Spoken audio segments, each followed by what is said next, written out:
This Week in Gaming. Hey everyone, King Sangos here.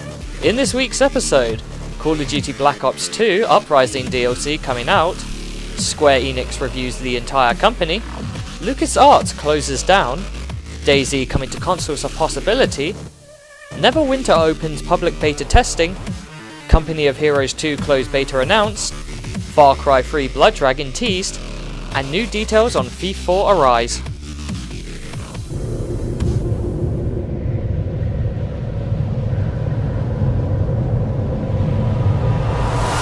More details regarding the recently announced Thief game have been revealed. The players will once again take control of Master Thief Garrett as he explores the metropolitan area known as the City. The new title promises players the chance to take full control of Garrett's actions and choose how they approach and overcome each challenge, forging their own path throughout the game following an interview with producer Stephanie Roy. As well as promising these new features, Roy also notes that Thief will be making an appearance in this year's E3 Expo, and that we expect to see more details then. Thief is planned for a release on the PC, PlayStation 4 and other next generation consoles. It's simple. It's a way of life.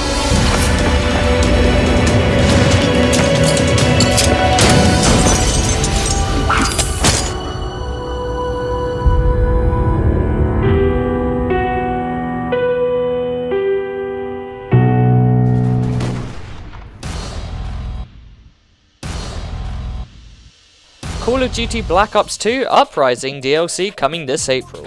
The latest title in the blockbuster franchise will be receiving its latest batch of new downloadable content, with Uprising bringing 4 new multiplayer maps and a new zombies game type to the table. The maps in question are known as Magma, Encore, Vertigo, and a previous map in the series formerly known as Fire Range getting a new remake known as Studio in the map pack. In regards to the new zombies game type, players will have the chance to play Mob of the Dead, which follows 4 Prohibition-era mobsters as they survive and defend themselves against the living dead inside the walls of Alcatraz prison. As well as the default game type, Mob of the Dead also includes a new feature known as Purgatory, which will send players into the afterlife. The new DLC can be downloaded for free to players who already have the Season Pass, or 1,200 Microsoft points for those who didn't purchase it. Uprising is set for a release on April 16th on the Xbox Live Marketplace, with a release date on the other platforms soon to follow. Uprising will be available first on Xbox Live on April 16th.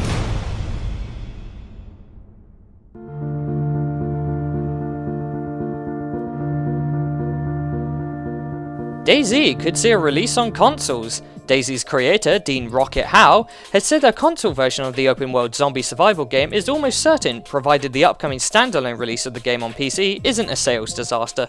In addition to this, Howe has met with Sony about DayZ as the company are interested in it. While not much else has been revealed, we can expect to see more details to pop up following the public release of the game's alpha, which is reported to be set for a release after June this year.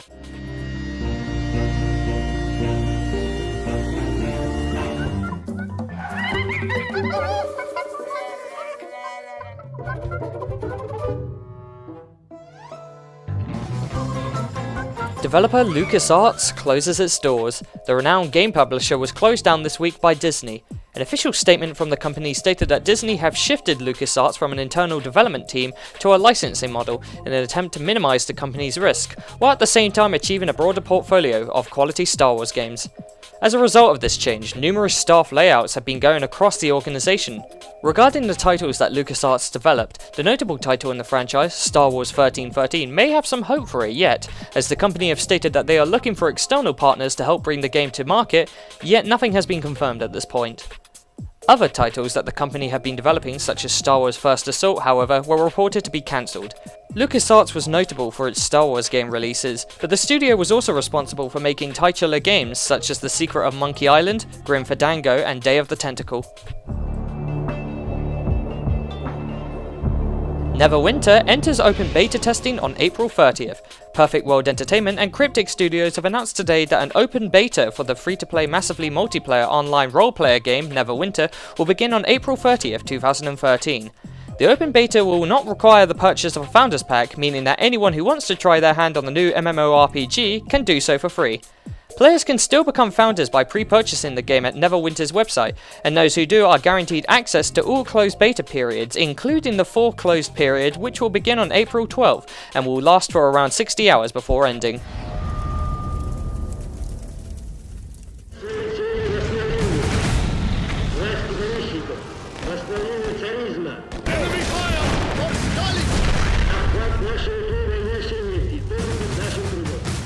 Company of Heroes 2 closed beta announced. Publisher Sega have revealed the details and options of their upcoming strategy game's beta testing phase, which will include competitive multiplayer and skirmish gameplay, 6 maps to play on, as well as the ability to play alone or with teammates against the AI. The closed beta will be hosted on Steam and utilizes the platform's matchmaking and friends list system, as well as giving players the ability to redeem closed beta access keys and play. Company of Heroes 2 is scheduled for a release on the PC in June 2013.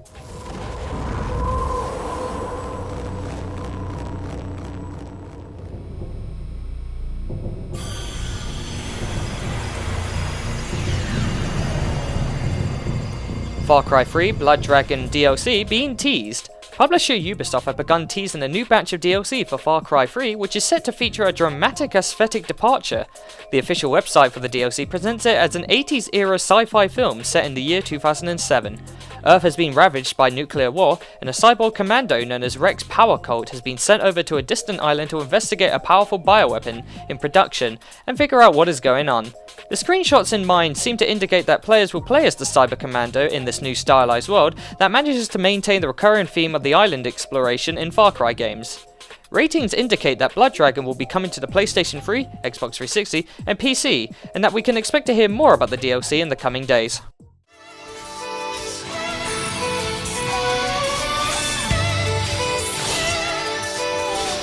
Square Enix plans to review the whole company. The new president of the company, Yosuke Matsuda, has promised a fundamental review of the publisher.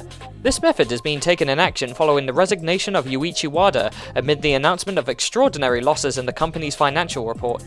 Square Enix essentially plans to review what works and what doesn't in the company, and then cast out all of their resources on extending what makes the company successful and squeezing out what doesn't. More information regarding the new changes can be expected to be revealed later this year. That's all for today, but if you want more this week in gaming and video game related content, don't forget to subscribe to our channels.